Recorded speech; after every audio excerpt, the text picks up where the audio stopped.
इस बात की क्या गारंटी है, ऐसा कौन सा उपकरण है इस आईटी सेल के पास जो ये बता दे कि ये जो प्रश्न पत्र है सीन होने के बाद कितनी जगह शेयर किया गया है? इस बात की कोई गारंटी नहीं है, ना ऐसा कोई माध्यम है कि कितनी जगह शेयर हुआ। क्या वह लाखों छात्रों तक शेयर नहीं किया गया? क्या 18 की सेकंड शिफ्ट का पेपर पाने वाले छात्र जो 145 क्वेश्चन कर जाते हैं, क्या उन छात्रों की संख्या 60,244 से ज्यादा नहीं हो सकती? हो सकती है। और अगर उनकी संख्या 60,244 से ज्यादा हो सकती है तो किसी शिफ्ट को सरकार यदि ये बोले कि ये पहली शिफ्ट, इसका कोई साक्ष्य नहीं मिला या इसका कोई साक्ष्य नहीं मिल पा रहा है, एक ठोस साक्ष्य नहीं है, तो क्या सरकार इस बात की अनदेखी करेगी कि एक शिफ्ट में 60,244 से ज्यादा छात्र सफल हो जाएंगे? क्या पहली शिफ्ट के जो छात्र परीक्षा दे करके आए उनके प्रदर्शन पर प्रभाव नहीं पड़ेगा? पड़ेगा। क्योंकि क्या सरकार ऐसी कोई गारंटी दे सकती है कि पहली शिफ्ट के जो नॉर्मलाइजेशन होंगे उन बच्चों को इतने मार्क्स मिलेंगे कि सेकंड शिफ्ट में जो धांधली करके आए हैं उनके बराबर होंगे? नहीं दिया जा सकता। तो सूरज निकले या सूरज डूबे, सुबह हो या शाम, हमारी एक ही मांग, री एग्जाम, री एग्जाम, री। तो बस एक ही मांग को लेकर के साथ ही चलेंगे। सारे अध्यापक वर्ग ने पहले बहुत सारे आंदोलन चले होंगे, बहुत सारे आंदोलनों में अध्यापक वर्ग एक साथ हुआ है। इस बार भी आप देख पा रहे हैं, इस शायद बहुत सारी चीजें गोपनीय होती है, आप सब लोग एक राय बनाते हैं उस गोपनीयता को लेकर के जिसके बारे में आपको कोई वास्तविकता नहीं होती, लेकिन आपकी उस राय का स्वागत है, क्योंकि आपका एक दुख है, आपका एक दर्द है, और एक दुख और दर्द के लिए छात्र एक नेतृत्व चाहता है। और इस पूरे अध्यापक वर्ग का मैं फिर से आभार करूंगा विवेक सर का, उन्होंने अपनी जान जोखिम में रख के इस मांग को आपके लिए उठाया है।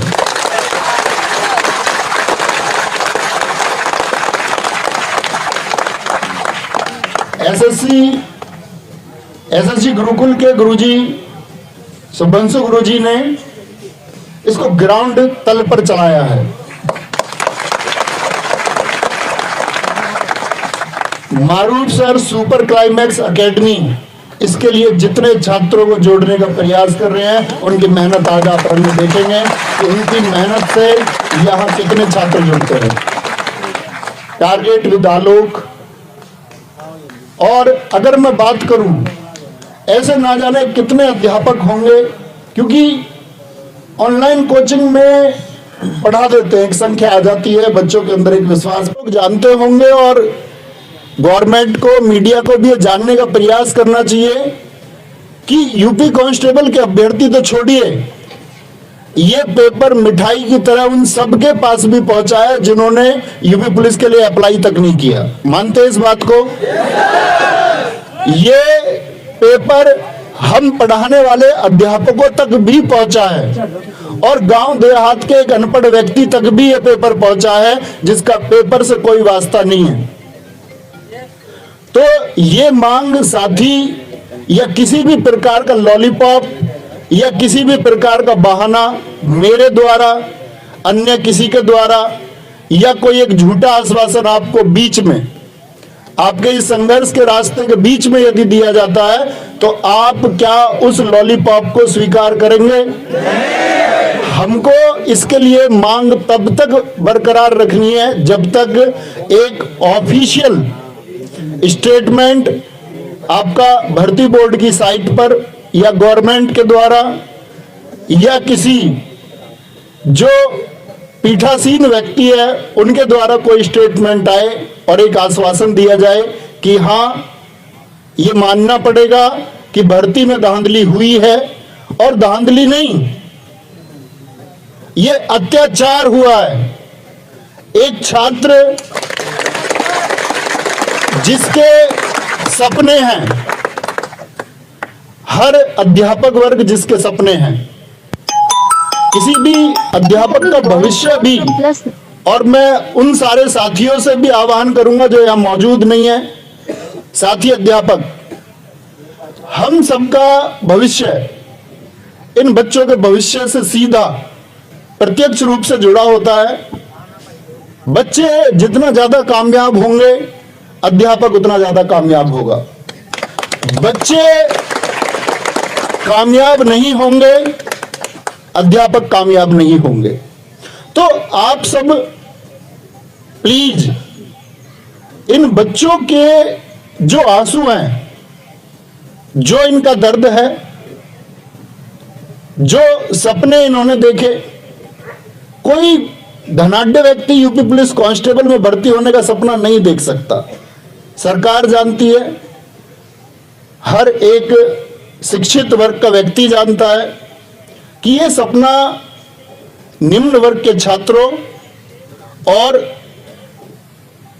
अधिकतर निम्न वर्ग के छात्रों और बमुश्किल मध्यम वर्ग के कुछ छात्रों के द्वारा यह सपना देखा गया कि हां, इस बार हम कुछ करके जाएंगे। 60,244 पद देख करके सबका बोलते ना हृदय एकदम से फल फूल गया। पिछला एग्जाम हुआ, कुछ एग्जामों में ऐसा हुआ कि बच्चों को अपना जो साहस है, जो प्रतिभा है, वो दिखाने तक को मौका नहीं मिला। दिल्ली पुलिस कांस्टेबल बच्चों को फिजिकल की तैयारी के लिए भी समय नहीं दिया गया, सपने कुचेले गए। बच्चों ने सोचा ठीक है, नंबर नहीं आता, 60,244 पद हैं और इसके लिए संघर्ष करेंगे। समय यहां भी कम दिया गया था,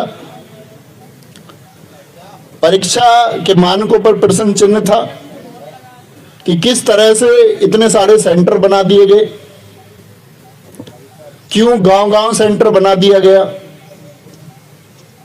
लेकिन परीक्षा हुई और सेंटर में आप सब लोगों ने देखा होगा कि शिकायतें ना के बराबर हैं। लेकिन अगर इतनी चाक चौबंद व्यवस्था के बाद भी पेपर उस एक पिछली पंक्ति में बैठे हुए उस व्यक्ति तक भी पहुंच जाता है जिसका परीक्षा से कोई सरोकार नहीं है, तो धिक्कार है ऐसी व्यवस्था पर। और साथ ही धिक्कार है ऐसी व्यवस्था पर जिस पर या जिसमें एक व्हाइट जैकेट पहने हुए आप सबने भी देखा होगा एक पत्रकार को, उसने कहा है कि जी, एक प्रश्न किया कि जिस ग्रुप में ये पेपर शेयर हुआ कितने लोगों ने उसको सीन किया। क्या ये मूर्खता से भरा सवाल नहीं है?